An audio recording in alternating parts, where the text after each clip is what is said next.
What's up, guys? Welcome to Daily Dose of Reddit. This is your host, Zach, and today's subreddit is r/MaliciousCompliance. This story's called, Couldn't Join a Club That Would Have Ya. Some years ago, I was finally out of debt and ready to start investing for my future. But I didn't have a clue how. That's when I heard about a national organization that promoted investment clubs, offering support and tools to help people like me learn about investing by doing it. I liked the idea. Get smarter, play low stakes, and maybe have a beer or two while you do it. So I told a few friends, they talked to their friends, and pretty soon we had a budding investment club.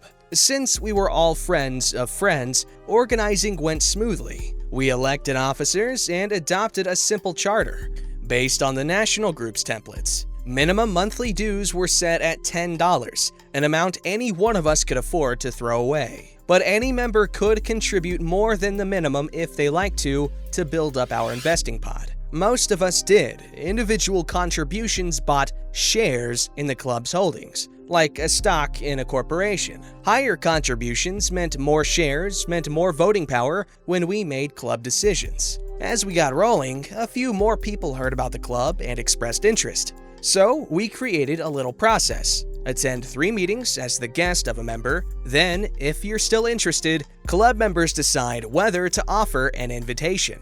We always did. Sign the charter, pay this month's dues, and you're in. Most new members paid extra for at least a while to catch up to the voting power of the founding members. So everyone stood on more or less equal footing. By year 2, we had settled into a friendly routine, holding monthly meetings that were 1 part socializing, 1 part learning, and 1 part considering what to do with our growing little pot of cash. We picked a few stocks, started by buying a few shares at a time, and portfolio performance was added to the monthly treasurer's report. We cheered each modest gain and learned from our small losses. Then came Pat. Pat was an outlier in our friend group. Most of us knew her, but few knew her well. She had a reputation of being a little too loud, a little too blunt, a little too cocky, a little too rude. But she was also known to be smart. In a club focused on learning, more smart couldn't hurt, right? Besides, our well-respected president had brought her in. And right away, Pat proved she was smart. She had reviewed our charter and our past minutes before she came to her first meeting. She asked solid questions about past decisions and our reasoning. She listened respectfully to the education and stock study presentations, probing politely, and made mostly appreciative comments after each meeting. Just a bit of smartass thrown in once in a while, but we could handle it. After her 3rd meeting, we sent her to the next room while we discussed inviting her to join. There were a few misgivings expressed. We had all heard stories about Pat's capacity for unpleasantness after all, but President said, "I warned her pretty bluntly that she needs to behave when she's here. We're all friends, but this is business.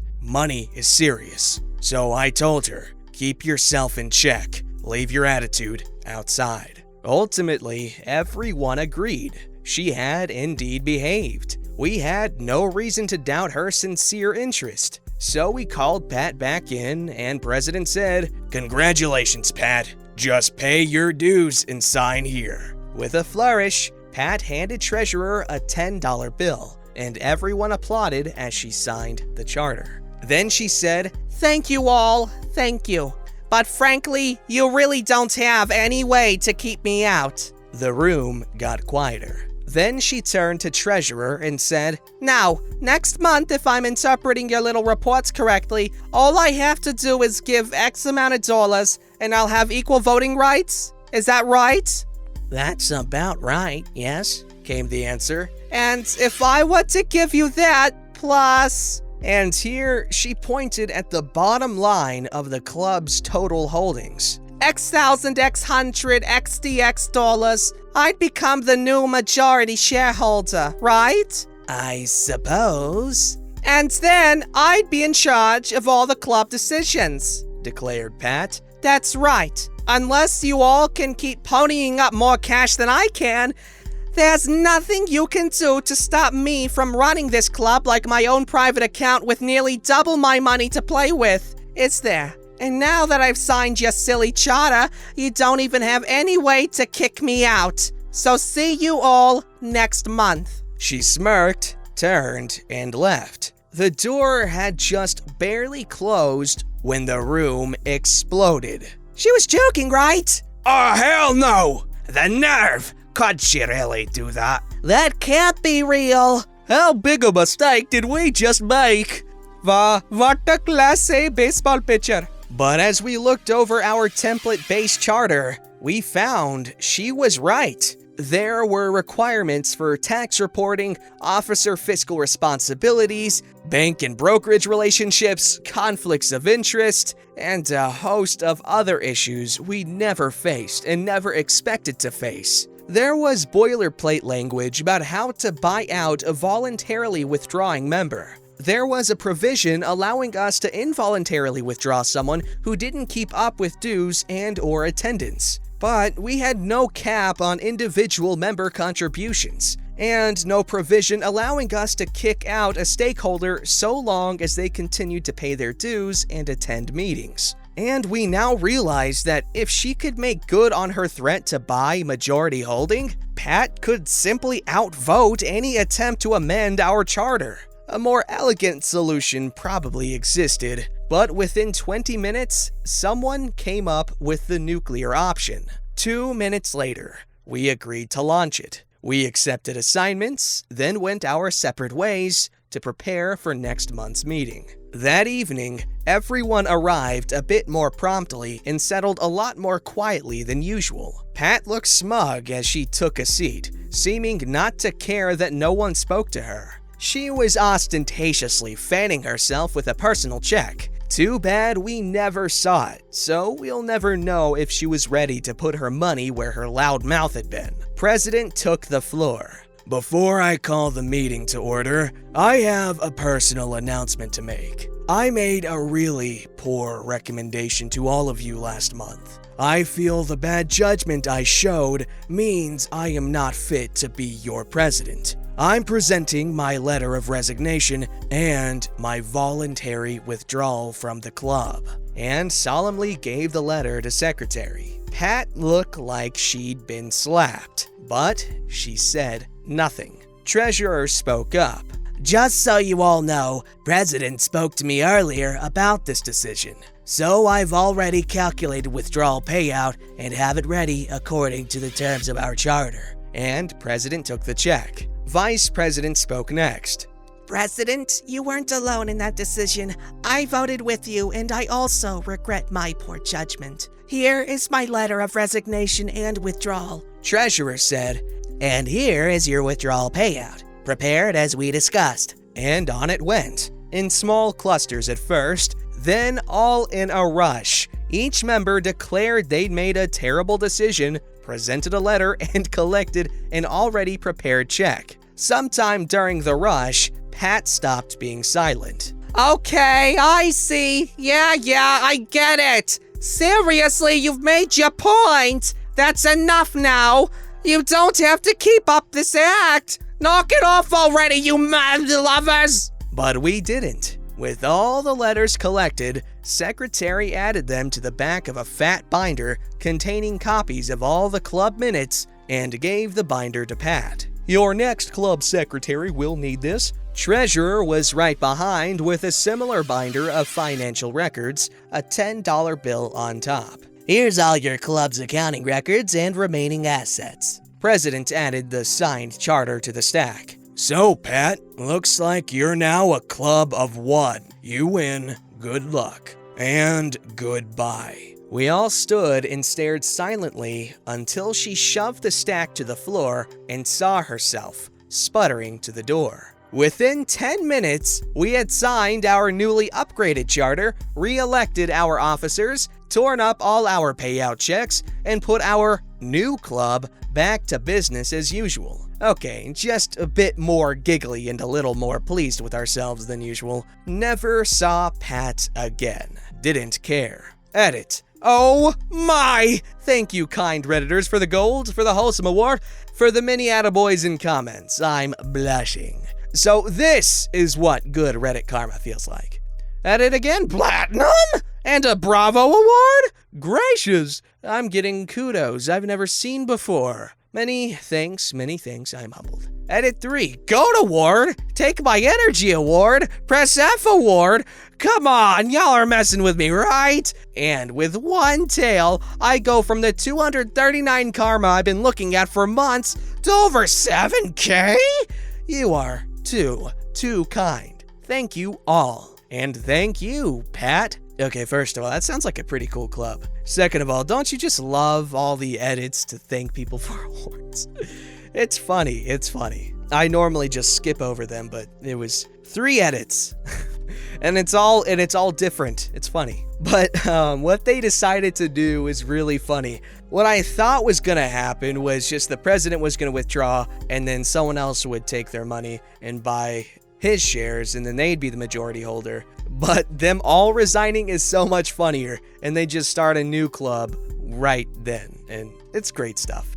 Alright, this story's called Dad, I Don't Belong Here! Where my siblings and I grew up, there was a large ESL community, English as Second Language. The school system was more tailored to them. Thank translators and white being the minority. This wasn't an issue. I'd been born and grown up there so I could speak the language. But my dad was insistent that we all speak English at home. Education is a big deal to my dad. He therefore made the decision to send us to some of the top schools in our state, Western Australia, when we reached the age of 12. I was the youngest and therefore the last to go. My sister had been at this school for 4 years already, and she loved it. It was an all-girls, religious, strict boarding school, and she freaking thrived in this environment. She was all about the tartan skirts and matching Panama hat in summer, whereas I thought it looked a bit like someone wanted to dress us like we were about to go boating in a punt in the 1950s.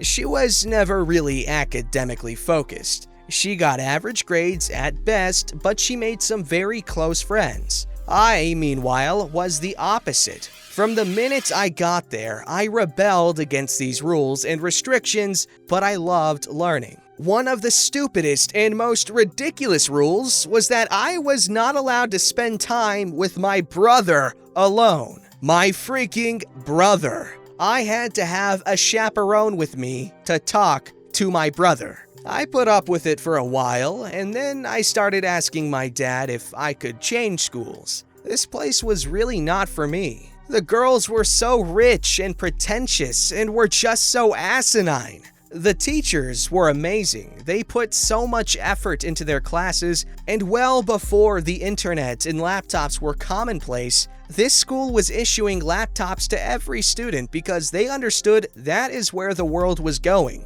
This is back in the 90s, everyone. Yes, I am getting that old. Thank you for that. Anyway, the school was fabulous. I just didn't fit in. But I wanted what my sister had. I wanted to go to a school with people who had the same mind frame as me. My sister is not asinine or pretentious. She's just so likable that she was adored by everyone. I did not get that personality trait. I'm sarcastic and lack a lot of social cue understanding. I'd found the school I wanted to go to.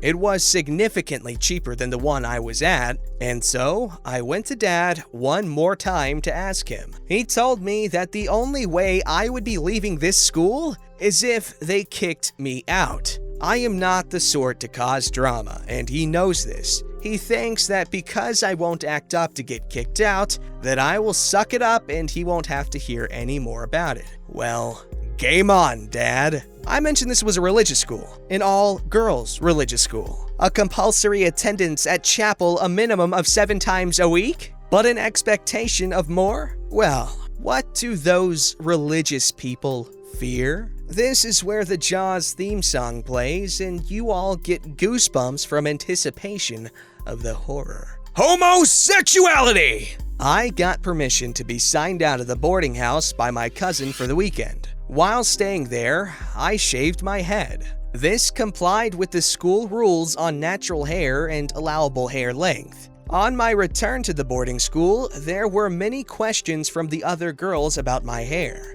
I told them that my made-up girlfriend liked short hair. This news soon filtered back to the boarding house matrons, and I was called to a meeting. The lovely matron did try her best. She wasn't homophobic, but she'd had a lot of complaints from girls who had to share a room with me. And then their very entitled and rich, bat-crap crazy parents as well. So, I was quite helpful. I told her how unhappy I was there and how I didn't feel that the baby cheeses was right for me. She speaks to the headmistress, and she in turn talks to my dad, with me in the room on a phone conference call. I'm calling you about OP. She's in the room and happy for me to call you. Why? What's happened? Well, we've discussed this with her, and we believe it will be beneficial to her and her fancy all-girls school name if she doesn't continue with her education here next year. Why? We just don't quite feel that she is, fancy school name, material. OP? What did you do? Dad, I'm a lesbian. There is a pause, and then he laughs. And to the horror of the headmistress, he says the following. Thought so. You're a bit butch. I'm a lesbian too. I only like women. Yes, readers, that is a stupid joke, but it was the height of humor in those days when homosexuality was still a reason to be asked to leave school. It was only 2 more months to the end of the school year, and then we had the Christmas holidays. I came home for Christmas, and when I left, it was to the school I wanted to go to. 2 days before I left for home again, with my hair now growing out very much like a Karen do, my dad said he was proud of me for finding a way to get asked politely to leave rather than risking my education. That is a really good story. I want a short of that or something. I want to see that in video form. But yeah, that was a really great story. Good thing it all worked out in the end. I found it to be pretty wholesome. Other than the obvious homophobia, but honestly, with a story taking place at the time this took place, it's something you just kind of accept that's what was with the time. And thankfully, if this sort of thing happened today, there would be swift consequences. But at least in this case, it worked out in everyone's favor, unless there were actual gay people in that school, which there probably were, and they were kind of forced to dig themselves deeper into the closet because now they're worried about getting expelled. Wow, the implications when you think about this more. Alright, so this story's called, You Don't Want Veggies in Your Chicken Soup? Got it, kids! Kids are awesome at malicious compliance, but it is a two-way street. My kids can be picky eaters at times. My wife made some damn good chicken soup, but the kids were complaining that there were veggies in their chicken soup. They hate veggies. Veggies make them sick, and they wanted my wife to pick them out of the soup. We tried to tell them that chicken soup needs veggies to taste good, but they were being stubborn. I'm sure other parents can understand. I told the kids, if you really hate the taste of veggies, I'll make soup tomorrow and you guys can make sure I only put in stuff that you like. They liked that idea.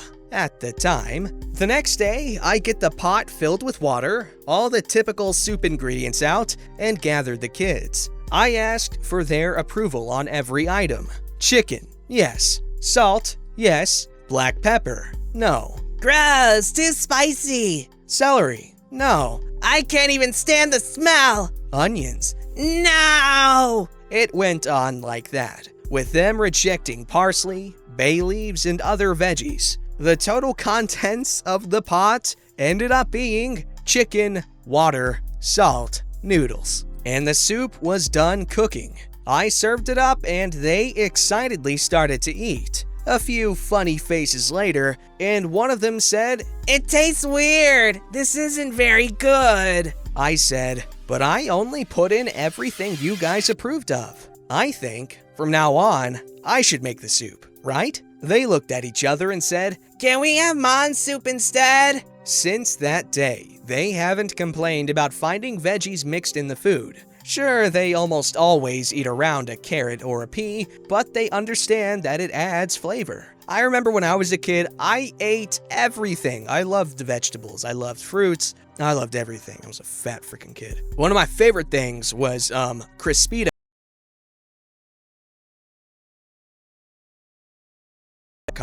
So when my dad owned the gas station, he'd sell Crispitos and pizza and all that stuff. And whenever there was lunch that I couldn't eat because there was pork in it or something, like just before lunch, he'd stop by, because the store was right next door, he'd stop by and leave some Crispitos or some pizza for me at the lunch counter lady, and she'd always give it to me. It was so great. I loved Crispitos. Oh, God. Don't forget to like, subscribe, and hit that bell to never miss an episode.